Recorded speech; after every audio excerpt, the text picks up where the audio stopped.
नमस्कार प्रिय छात्रों। आज मैं पुनः उपस्थित हूँ आपके सामने। रुचिरा प्रथमो भाग कक्षा 6 की संस्कृत से पाठ 7 बकस्य प्रतिकारः को लेकर। बकस्य प्रतिकारः, बक अर्थात बगुला, और स्य लगा हुआ है इसमें, ये षष्ठी विभक्ति है बच्चों। तो बकस्य मानी बगुले का, प्रतिकारः मानी बदला, बगुले का बदला अर्थात बगुले ने कैसे बदला लिया। ये एक कथा है जो आपको यहाँ बताई जा रही है। पर इससे पहले मैं आपका ध्यान लेके चल रहा हूँ ये अव्यय प्रयोग की तरफ। बच्चों देखो, इधर यहाँ अव्यय प्रयोग लिखा हुआ है। अव्यय प्रयोग, इसका मतलब है इस पाठ में हम आपको अव्ययों के बारे में भी बताएंगे। कथा तो है ही, लेकिन अव्ययों का प्रयोग भी हमको सीखना है। अव्यय होता क्या है? अव्यय ऐसे शब्द होते हैं जिनमें कभी भी परिवर्तन नहीं होता। बच्चों, आपने बालक, लता, फल, पट, लिख, हस शब्द रूप और धातुओं के रूप याद किए हैं। आपने देखा है एक एक शब्द के कई कई रूप होते हैं, लेकिन अव्यय शब्द ऐसे होते हैं जो एक शब्द होता है उसका एक ही रूप होता है, उसके रूप में कोई परिवर्तन नहीं होता। वर्तमान काल, भूतकाल, भविष्यकाल, किसी भी काल में हो, एक वचन, द्विवचन, बहुवचन, किसी भी वचन में प्रयोग करना हो, विभक्ति प्रथमा से सप्तमी तक किसी में भी प्रयोग करना हो, सब में वो शब्द एक जैसा रहता है, उसे अव्यय कहते हैं। जो बदलता नहीं है वही अव्यय है। तो इस पाठ में ऐसे ही कुछ अव्यय शब्द भी आएंगे वाक्यों के अंदर। चलिए हिंदी का एक उदाहरण और देता हूं आपको। जैसे मैं भी जाऊंगा, यहां पर जो भी शब्द है ना, ये अव्यय है हिंदी में। जाऊंगा भविष्यकाल में, भविष्यकाल का वाक्य है।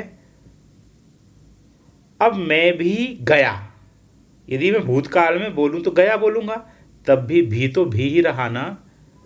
और मैं भी जा रहा हूं, ये वर्तमान काल है, इसमें भी मैंने भी को भी ही बोला, तो ये भी किसी भी वाक्य में बदला नहीं, इसलिए ये अव्यय शब्द है। ऐसे ही संस्कृत के अव्यय शब्द इन वाक्यों में आएंगे, मैं आपको जगह जगह पर उनको बताऊंगा।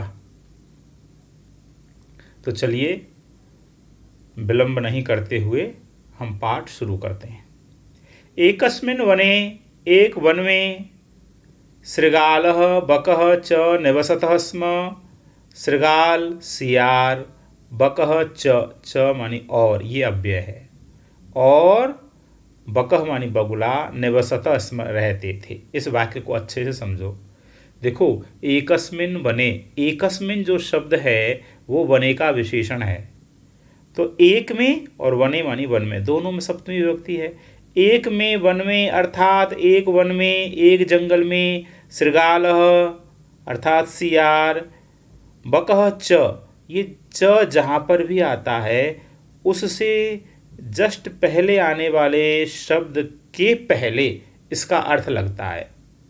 तो च का मतलब होता है और, तो यहाँ लगेगा शृगालः के बाद और।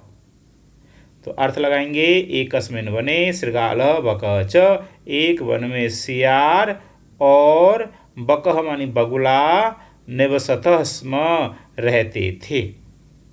अब यहाँ एक बात समझो कि निवसतः जो है वर्तमान काल की क्रिया है, लट लकार की, लेकिन स्म लगा है बाद में, तो इसका अर्थ हो गया भूतकाल में, यानी लंग लकार में। तो निवसतः स्म एक साथ बोलेंगे, रहते थे। इससे क्या सीखे हम कि वर्तमान काल के धातु रूप के बाद यदि हम स्म लगा देते हैं तो वह भूतकाल बन जाता है, लंग लकार बन जाता है। फिर से अर्थ, एक जंगल में सियार और बगुला रहते थे। तयोः मानी उन दोनों में मित्रता आसीत, मित्रता यानी दोस्ती, आसीत मानी थी। ये आसीत भी भूतकाल की क्रिया है। एकदा एक बार, ये अव्यय है। प्रातः ये भी अव्यय है। एक बार प्रातः माने सुबह, श्रृगाल सियार ने बकम अवदत, बगुले से, अवदत मानी बोला। ये देखो अवदत भूतकाल की क्रिया है। जब धातु के आगे अ और बाद में अत अताम अन आपको नजर आए तो भूतकाल होता है, वहाँ था थे थी ऐसा अर्थ लगाया करें। तो एक बार प्रातः माने सुबह, श्रृगाल सियार ने बकम अवदत बगुले को बोला कि मित्र, अरे मित्र, स्वह, स्वह मानी आने वाला, कल, टुमारो, कल, त्वम मानी तुम, मया सह भोजनम कुरु, मेरे साथ भोजन करो। यह त्वम कौन है? बगुला, क्योंकि सियार बोल रहा है। सियार ने कहा कि तुम यानी बगुले, मया सह मेरे साथ, सह माने साथ, ये अव्यय है, भोजनम कुरु भोजन करो। तो श्रृगालस्य निमंत्रणेन, श्रृगालस्य माने सियार के, निमंत्रणेन निमंत्रण से, बकः प्रसन्नः अभवत्, बगुला प्रसन्न अभवत् मानी हो गया। एक बार मैं फिर से आपको इसका अर्थ बोल रहा हूँ, हिंदी। एक वन में सियार और बगुला निवसत स्म रहते थे। तयो उन दोनों में मित्रता आसीत, मित्रता थी।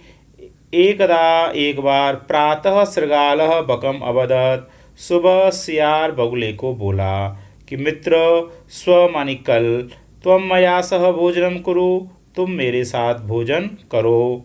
श्रृगालस्य निमंत्रणेन, सियार के निमंत्रण से, बकः प्रसन्न अभवत्, बगुला प्रसन्न अभवत् हो गया। तो अगले दिन देखिए क्या होता है। अग्रमे दिने, अगले दिन, अग्रमे दिने, अगले दिन, स मानी वह, भोजनाय, भोजन के लिए, जहाँ पर भी ये आय लगे वहाँ के लिए लगाया करो। ये चतुर्थी विभक्ति एक वचन होता है। तो अगले दिन वह कौन? बगुला, भोजनाय भोजन के लिए, श्रृगालस्य निवासम, सियार के निवासम मानी घर पर, निवास पर, अगच्छत मानी गया। लेकिन कुटिल स्वभाव श्रृगालः, श्रृगाल कैसा है देखो, कुटिल स्वभाव, बुरे स्वभाव वाला, कुटिल स्वभाव वाला जो सियार है, श्रृगाल है, उसने इस थाल्याम मानी थाली में, बकाय मानी बगुले के लिए, क्षीरोदनम, क्षीरोदनम मानी खीर, अयच्छत मानी दे दी, डाल दी। बुरे स्वभाव वाले श्रृगाल ने, सियार ने थाली में बगुले के लिए खीर, अयच्छत मानी दी। और बकम अवदत, और बगुले को अवदत मानी बोला, च मानी और बगुले से बोला कि मित्र, अस्मिन पात्रे, इस पात्र में, इस बर्तन में, आवाम मानी हम दोनों कौन? सियार और बगुला। अधुना मानी अब, ये एक अव्यय शब्द है। सह एव, सह धन एव विच्छेद होता है इसका, साथ ही, अब हम साथ ही, खादाव खाते हैं, साथ साथ भोजन करते हैं, ऐसे बोला।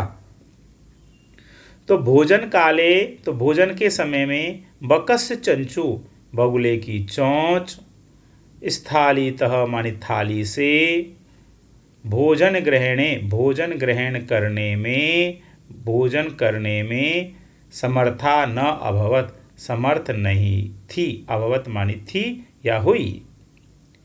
यानी भोजन के समय में बगुले की चोंच थाली से भोजन लेने में समर्थ नहीं हुई, वो भोजन नहीं कर सकी, यानी उसकी चोंच भोजन नहीं कर सकती थी। अतः मानी इसलिए, बकह मानी बगुला, केवलम केवल, क्षीरोदनम मानी खीर को, अपश्यत मानी देखता रहा, इसलिए बगुला केवल खीर को देखता रहा। अब आप देखिए, बगुला खीर को देख रहा है, चित्र देखो, सियार खा रहा है। तो श्रृगाल तू सर्वम क्षीरोदनम अभक्षत, इस प्रकार श्रृगाल माने सियार ने, तू माने तो, ये भी एक अव्यय है, सर्वम क्षीरोदनम पूरी खीर को, अभक्षत मानी खा लिया। अगले पेज में देखो, तो श्रृगालेन वंचितः, सियार के द्वारा, श्रृगालेन एन लगाया तृतीया में, तो तृतीया में द्वारा लगाते हैं, तो श्रृगालेन सियार के द्वारा वंचित मानी ठगा हुआ, कौन, बकह मानी बगुला, उस बगुले ने, अचिंत्यत मानी सोचा, सियार के द्वारा ठगे हुए बगुले ने सोचा, क्या सोचा, कि यथा अनेन मया सह व्यवहार कृत तथा अहम अपि तेन सह व्यवहरिष्यामि, कि यथा माने जैसे, अनेन माने इसने, मया सह माने मेरे साथ, सह माने साथ, ये अव्यय है, व्यवहार कृत, व्यवहार कृत माने किया है, तथा माने वैसे ही, ये भी अव्यय है, अहम अपि मैं भी, अपि अव्यय है, तेन सह उनके साथ, व्यवहरिष्यामि व्यवहार करूँगा, यानी बगुले के मन में अब बदला लेने की भावना आ गई। तो उसने कहा कि जैसे इसने मेरे साथ व्यवहार किया है वैसा ही मैं भी इसके साथ व्यवहार करूँगा। एवं चिंतयित्वा, ऐसा सोच कर, ऐसा उसने सोचा था, और सोच करके स मानी वह बगुला, श्रृगालम अवदत, सियार से बोला, अवदत मानी बोला, क्या बोला, कि मित्र, अरे दोस्त, त्वम अपि, तुम भी, तुम कौन, सियार है ना, अपि मानी भी, स्व मानी कल, सायं मानी शाम को, मया स भोजनम करिष्यसि, मेरे साथ भोजन करोगे, अरे मित्र तुम भी कल शाम को, मया सह मानी मेरे साथ, भोजनम करिष्यसि, भोजन करोगे। बकस्य निमंत्रणेन, बगुले के निमंत्रण से, श्रृगालः प्रसन्न अभवत, श्रृगाल माने सियार, तो प्रसन्न अभवत, प्रसन्न हो गया, अभवत माने हो गया, भूतकाल। तो यदा श्रृगाल, जब सियार, सायं माने शाम को, बकस्य निवासम, बगुले के निवास पर, भोजनाय अगच्छत, भोजन के लिए, अगच्छत माने गया, तदा माने तब, बकह मानी बगुला, तब बगुले ने, संकीर्ण मुखे कलशे, संकीर्ण मानी छोटे मुख वाले, कलशे मानी कलश में, घड़े में, देखो चित्र में देखो, ये रेड कलर का छोटे मुख वाला कलश है, इसका मुख देखिए कितना छोटा है, तो ऐसे इस कलश में क्षीरोदनम मानी खीर को, अयच्छत मानी डाल दिया, खीर भर दिया, और श्रृगालम च मानी और, श्रृगाल मानी सियार को, अवदत मानी बोला, कौन बोला, बगुला, कैसे बोला, कि मित्र, अरे मित्र, आवाम मानी हम दोनों, अस्मिन पात्रे, इस पात्र में, इस बर्तन में, यानी इस कलश में, सह सह एव, सह धन एव, सह मानी साथ में ही, भोजनम कुर्वः, भोजन करते हैं, आओ।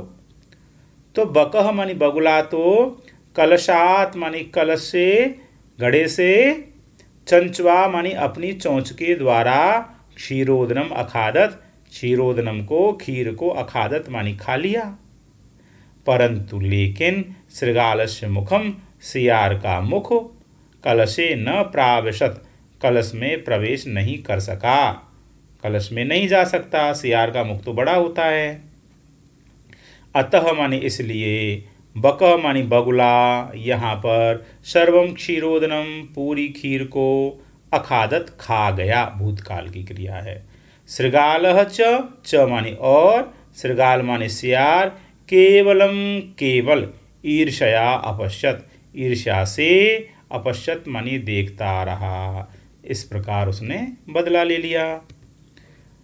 अगला देखिए, तो श्रृगालः बकम प्रति, श्रृगाल सियार, बकम प्रति बगुले के प्रति, यादृशम व्यवहारम अकरोत, यादृशम मानी जैसा, ये अव्यय है, व्यवहारम अकरोत, व्यवहार किया था, बकह अपि, बकह मानी बगुला भी, श्रृगालम प्रति, सियार के प्रति, तादृशम मानी वैसा ही, व्यवहारम कृत्वा, व्यवहार करके, प्रतीकारम अकरोत, प्रतीकार किया, बदला, अकरोत मानी किया, अर्थात बदला ले लिया। अतः इसलिए उक्तम अपि, उक्तम मानी कहा गया, अपि मानी भी, कहा भी गया है। क्या कहा गया है?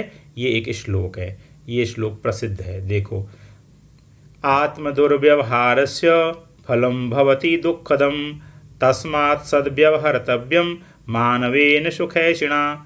आत्म दुर्व्यवहारस्य, इसका अर्थ होता है अपने साथ हुए दुर्व्यवहार का, बुरे व्यवहार का फल दुःखदम भवति, दुखदायी होता है, बहुत दुख देता है। तस्मात् मानी इसलिए, सद्व्यवहर्तव्यम, सद्व्यवहार करना चाहिए। मानवेन मानी मनुष्य के द्वारा, सुखैषणा सुख चाहने वाले के द्वारा, सुख चाहने वाले मनुष्य के द्वारा हमेशा अच्छा व्यवहार किया जाना चाहिए। बच्चों, इस श्लोक को मैंने अन्वय बनाकर नीचे लिखा है। अन्वय क्या होता है? अन्वय होता है श्लोक के शब्दों को अर्थ के हिसाब से, हिंदी अर्थ के हिसाब से व्यवस्थित रूप से जमाना, और उससे सरल अर्थ निकलता है। तो देखो, आत्म दुर्व्यवहारस्य, आत्म दुर्व्यवहार का, फलम मानी फल, दुःखदम भवति, दुखदायी होता है, तस्मात् मानी इसलिए, सुखैषणा मानवेन, सुख चाहने वाले मानवेन मनुष्य के द्वारा हमेशा सद्व्यवहर्तव्यम, सद्व्यवहार किया जाना चाहिए। अर्थात हमेशा दूसरों के प्रति अच्छा व्यवहार करो यदि आप सुख से रहना चाहते हैं तो। ये इस पाठ की शिक्षा हुई। बच्चों, ये इस पाठ के शब्दार्थ हैं, इनको आप याद करें। ये हिंदी में भी और इंग्लिश में भी यहाँ दिए हुए हैं, ये बिल्कुल याद होने चाहिए। आइए अब अभ्यास की ओर चलते हैं। इस पाठ का अभ्यास करते हैं, अभ्यास कार्य। प्रश्न 1 देखो, उच्चारणम कुरुतः, उच्चारण करो। यह प्रश्न ओनली रीडिंग के लिए है, पढ़ने के लिए है, लेकिन मैं यहाँ पर आपको इनके अर्थ भी बता रहा हूँ। ये सभी शब्द अव्यय हैं। जिन अव्ययों की मैंने पाठ के शुरू में चर्चा की है वो ये ही शब्द हैं, इनको आप याद करेंगे। अर्थ बता रहा हूँ। यत्र, यत्र माने जहाँ। तत्र, तत्र माने वहाँ, आप लिख सकते हैं ये। कुत्र, कुत्र माने कहाँ। अत्र, अत्र माने यहाँ। अन्यत्र माने दूसरी जगह। यदा, यदा माने जब। तदा अर्थात तब। कदा, कब। एकदा, एक बार। और च माने और। अपि, अपि अर्थात भी। अद्य, अद्य माने आज। स्वः आने वाला कल।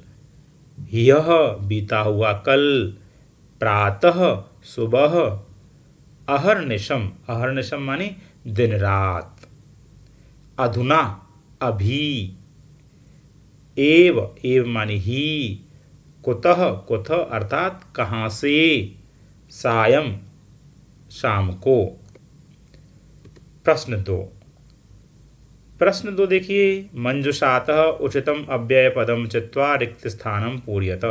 मंजुषा से, मंजुषा कहते हैं इस बॉक्स को, इस पेटिका को। इससे उचित अव्यय पदम चित्वा, अव्यय पद को चुनकर के रिक्त स्थान की पूर्ति करो। तो बच्चों देखो, ये सब अव्यय हैं। मैंने जिन शब्दों के बारे में बताया था ये कभी नहीं बदलते, हमेशा एक जैसे रहते हैं। आइए वाक्यों में भरते हैं। प्रश्न क, भ्रमणम स्वास्थ्याय भवति। ये नीले रंग में जो लिखे हुए नीले अक्षर, ये सब रिक्त स्थान हैं और उनमें भरे हुए शब्द हैं। तो प्रातः भ्रमणम स्वास्थ्याय भवति, प्रातः काल का भ्रमण स्वास्थ्य के लिए होता है। प्रश्न ख, सर्वदा सत्यम वद। सर्वदा माने हमेशा सत्य बोलो। प्रश्न ग, त्वं कदा मातुलगृहं गमिष्यसि। त्वं माने तुम, कदा माने कब, मातुलगृहं गमिष्यसि मामा जी के घर, गमिष्यसि जाओगे। बच्चों देखो, यहाँ एक प्रश्नवाचक चिन्ह लगा हुआ है। प्रश्नवाचक चिन्ह जिस वाक्य के अंत में आता है उसमें प्रश्नवाचक अव्यय का ही प्रयोग होता है। तो कदा, ये प्रश्नवाचक, ये कब, कब से प्रश्न किया जाता है। अच्छा, अगला प्रश्न देखिए। घ, दिनेश विद्यालयम गच्छति। दिनेश विद्यालय जा रहा है। अहम मैं, अब यहाँ अपी आएगा, भी मैं भी तेन सह गच्छामि उनके साथ उसके साथ गच्छामि जा रहा हूँ। प्रश्न अंग 5वां है अधुना विज्ञानस्य युगः अस्ति। अधुना माने आजकल, अभी विज्ञान का युगः अस्ति युग है। प्रश्न है अद्य रविवासरः अस्ति। आज रविवार है। प्रश्न 3 अधोलिखितानां प्रश्नानाम उत्तरम लिखत। अधोलिखित प्रश्नों के उत्तर लिखो। बच्चों, ये जो प्रश्न हैं ये सब आपके पाठ की कथा पर आधारित है। चलिए, प्रश्न 1 क श्रृगालस्य मित्रम कह आसीत। सियार का मित्र कह कौन आसीत मानी था। तो यहाँ प्रश्नवाचक शब्द है कह कौन, इसी जगह उत्तर को लिख दो, सेंटेंस पूरा हो जाएगा।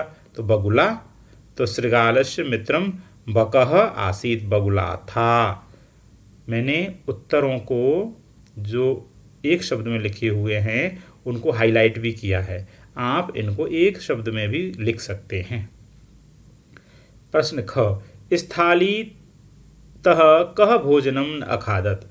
थाली से किसने भोजन नहीं खाया। तो यह कह कौन, इस जगह लिखो बकह। स्थालीतः बकह भोजनम न अखादत। थाली से बगुले ने भोजन नहीं खाया। प्रश्न ग बकह श्रृगालाय भोजने किम अयच्छत। बक मानी बगुले ने श्रृगालाय सियार के लिए भोजने मानी भोजन में किम अयच्छत क्या दिया। उत्तर है बकह श्रृगालाय भोजने, बगुले ने सियार के लिए भोजन में क्षीरोदनम खीर अयच्छत मानी दी। तो यहाँ किम आया प्रश्न में, यहाँ क्षीरोदनम लिखना है अपने को। प्रश्न घ श्रृगालस्य स्वभावः कीदृशः भवति। सियार का स्वभाव कैसा होता है। उत्तर है श्रृगालस्य स्वभावः कुटिलः भवति। सियार का स्वभाव कुटिलः भवति, कुटिल होता है। सियार का स्वभाव कुटिल होता है। प्रश्न 4 देखिए, पाठात पदानि चित्वा। पाठ से पदों को चुनकर अधोलिखितानां विलोम पदानि लिखत।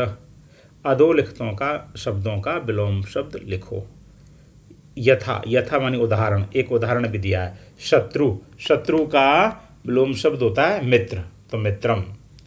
अब ऐसे ये हैं, ये जो नीली स्याही में लिखे हुए, नीले फॉन्ट में लिखे हुए अंक शब्द हैं, ये सब विलोम शब्द हैं, है ना। तो सुखदम का विलोम शब्द हुआ दुखदम, यानी दुख देने वाला। सुखदम सुख देने वाला, दुखदम दुख देने वाला। शत्रुता, तो इसका विलोम मित्रता। अप्रसन्न, इसका विलोम है प्रसन्न। दुर्व्यवहार, इसका विलोम है सद्व्यवहार। सायं, शाम को, तो विलोम हुआ प्रातः। और असमर्थ, इसका विलोम है समर्थ। प्रश्न 5 मंजुषातः समुचित पदानि चित्वा कथां पूरयत। मंजुषा से उचित पद को चुन करके कथा को पूर्ण करो। ये भी एक कथा है बच्चों। आपको देखो चित्र देख के समझ में आ रहा होगा। आपने इंग्लिश में कहानी पढ़ी है, हिंदी में भी ये आती है, थर्स्टी क्रो, प्यासे कौआ की कहानी। बस वही है ये संस्कृत में। इसमें रिक्त स्थान है बीच में, आप इनको देखिए और कथा का पूरा अर्थ समझिए। एकदा एकः काकः पिपासितः। ये पिपासित, ये सभी शब्द मंजूषा में उपलब्ध हैं। मैं आपको यहाँ इनका अर्थ बता रहा हूँ, रिक्त स्थान में भरे जा रहे हैं। देखिए, एकदा एकः काकः पिपासितः आसीत। एक बार एक काका मानी कौआ, पिपासितः आसीत, प्यासा था। स मानी वह कौआ, जलम पातुम, जल पीने के लिए, इतस्ततः, इधर उधर, अभ्रमत मानी घूमा, परम मानी लेकिन, कुत्रापि कहीं पर भी, जलम न प्राप्नोत, उसे जल प्राप्त नहीं हुआ, जल नहीं मिला। अंते, अंत में, सह मानी वह, एकम घटम अपश्यत, उसने एक घड़े को अपश्यत मानी देखा। घटे स्वल्पम, स्वल्पम माने थोड़ा, जलम आसीत, जल था, घड़े में थोड़ा जल था। अतः इसलिए स जलम पातुम, वह जल को पातुम मानी पीने के लिए, पीने में असमर्थ अभवत, असमर्थ हो गया। सह एकम उपायम अचिंत्यत, अब उसने एक उपायम मानी उपाय, अचिंत्यत मानी सोचा। क्या उपाय था कि स पाषाणस्य खंडानी, स मानी उसने, पाषाणस्य मानी पत्थर के, खंडानी मानी टुकड़ों को, घटे अक्षपत घड़े में डाल दिया। एवं क्रमेण, इस क्रम से, घटस्य जलम घड़े का जल, ऊपरी आगच्छत ऊपर आ गया। तो काकः जलम पीत्वा, कौआ जल पी करके, संतुष्टः संतुष्ट अभवत हो गया। इसलिए कहते हैं परिश्रमेण एव कार्याणि सिद्ध्यन्ति, परिश्रम से ही कार्य सिद्ध्यन्ति माने सिद्ध होते हैं, न तो मनोरथई, केवल इच्छा मात्र से, केवल मन में सोचने से काम नहीं बनते, परिश्रम करने से काम बनते हैं। ये शिक्षा मिली इससे। अब आइए प्रश्न संख्या 6, ये लास्ट है। तत्सम शब्दान लिखत, तत्सम शब्द लिखो। तत्सम होता क्या है बच्चों?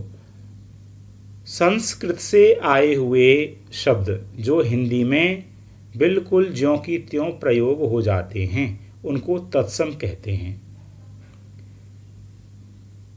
तो देखो ये हिंदी के शब्द लिखे हुए हैं इसमें, जैसे सियार का तत्सम हुआ श्रृगाल, ऐसे ही कौवा, कौवा हिंदी में होता है, इसका तत्सम शब्द है संस्कृत में काक, ये हम हिंदी में ही प्रयोग करते हैं। मक्खी, मक्खी का तत्सम है मक्षिका। बंदर बानरह, बगुला, बगुले का बकह, और चोंच को बोलते हैं चंचू, और नाक नासिका। बच्चों ये आपका पाठ पूर्ण हुआ, आप इसका अच्छे से अभ्यास करें। साथ ही आपको यदि कोई प्रश्न पूछना है, आपको कहीं दिक्कत होती है, आप मुझे कमेंट बॉक्स में लिखें, मैं आपकी समस्या का समाधान करने का प्रयास करूंगा। और जिन्होंने इस चैनल को सब्सक्राइब नहीं किया है, वो सभी सब्सक्राइब कर लें, जिससे कि अगला वीडियो भी आपको मिल सके। बहुत बहुत धन्यवाद।